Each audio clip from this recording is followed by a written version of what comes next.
Hello, my name is Dominic Underhallhouse and welcome to another episode of Moonbreaker with the new patch that hopefully still at some point in August. I wanted to come onto the experimental server and just have a look at some of the features and things that are going to be heading our way.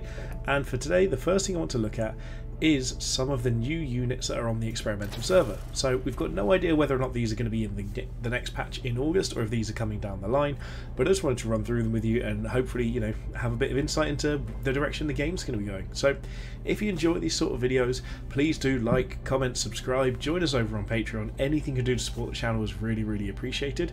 But for now, let's dive straight in. We've got 3 or 4, I think, maybe 5 to have a look at, and we're going to work our way through. So just scrolling through all of these, we already know about Charger Makoa, we've seen Nuisance, we've seen, who else have we got on here? Motivator Atzi we've seen Rebuilder Texo. Sludge Sprayer Inian is the first one we haven't seen yet. So, I'm just not even looking at the data sheet yet. This model looks awesome. This is very much a, what was he called? Is it Yaoeti, the faction that Servador, Astra's robot that she rides on in the Founders Pack skin. Clearly the same culture on that. That looks awesome. We've got some fruit, we've got some sort of clasp things. Okay, so what have we got?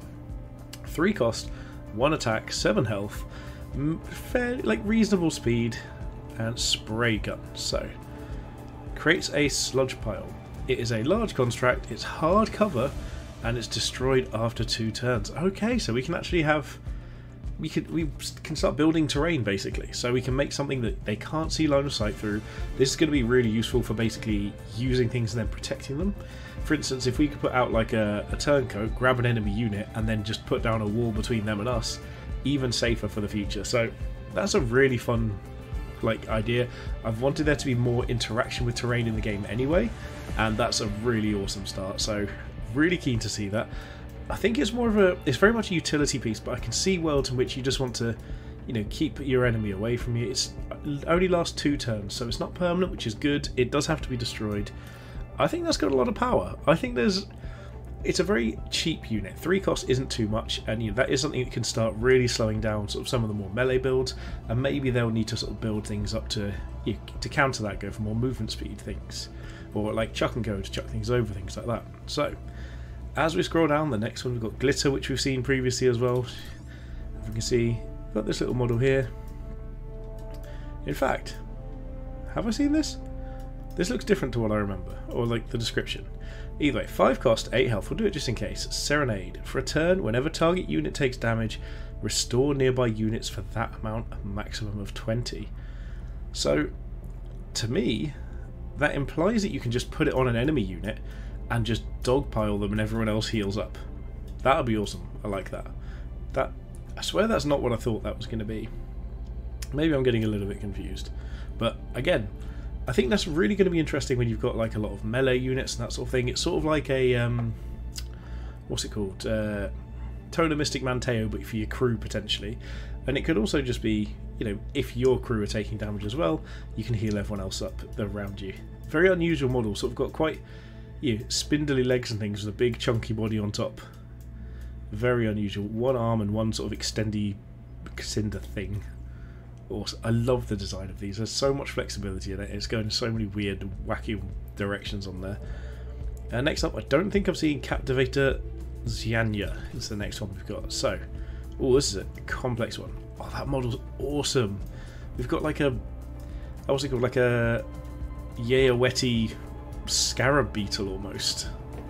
That's for some reason the top bit there reminds me of just a little bit of Ixion from Final Fantasy X without that horn, so I'm hoping it's to be electric or something, but let's see. So 7 cost, 12 health, no attack stat. Captives.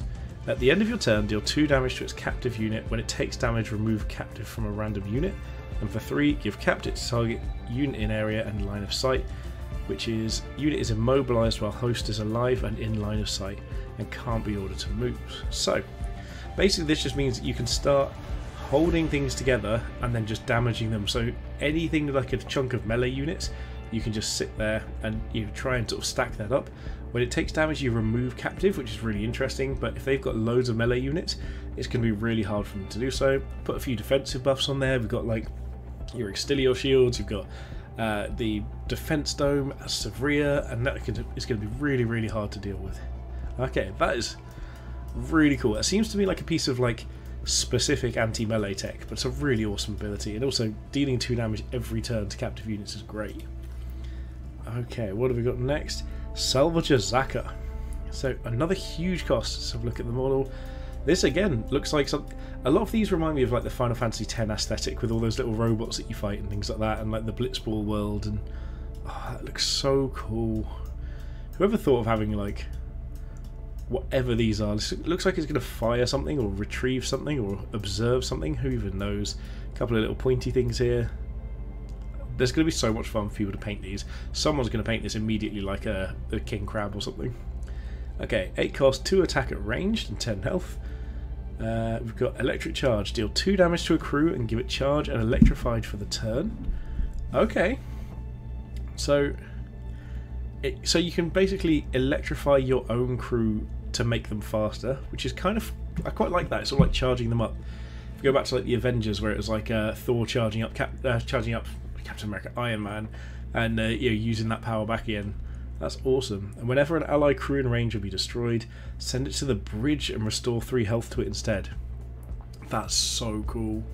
That's going to be such a late game power advantage. You just sort of trade your units with theirs over and over again and just keep bringing them back to the bridge. That's such a great tool. I love that. I really want to find ways of making that work.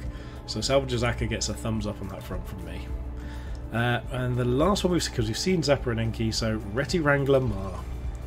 Another 8 cost. These are so expensive. We need some cheaper units. I think they've gone for loads of really fun splashy abilities. Maybe we just need the cheap ones to sort of change the style of things. I love these little globules, like one just falling out here. This feels like someone's going to paint this like food. So 8 leadership, 6 cost. I've probably said Cinder a bunch of times, haven't I? I'm still not out of that habit. Has 8 Retis when deployed. It has -1 speed and +1 health. Okay.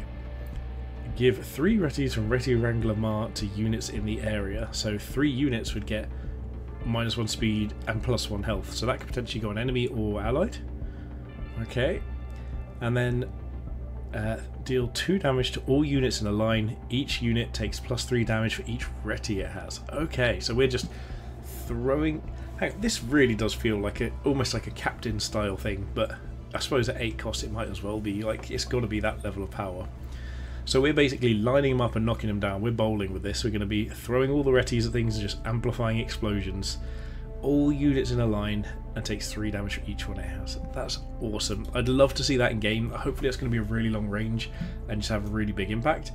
Honestly, this all makes me so excited. Like, there's bound to be a bunch of new features and things coming up in the next edition. Like, the gameplay's changed drastically. We're going to have a look at that again shortly as well and see how much it's changed.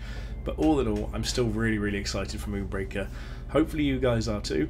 If you've enjoyed this, please don't forget to like, comment, subscribe, join us over on Patreon. Anything you do to support the channel is really, really appreciated.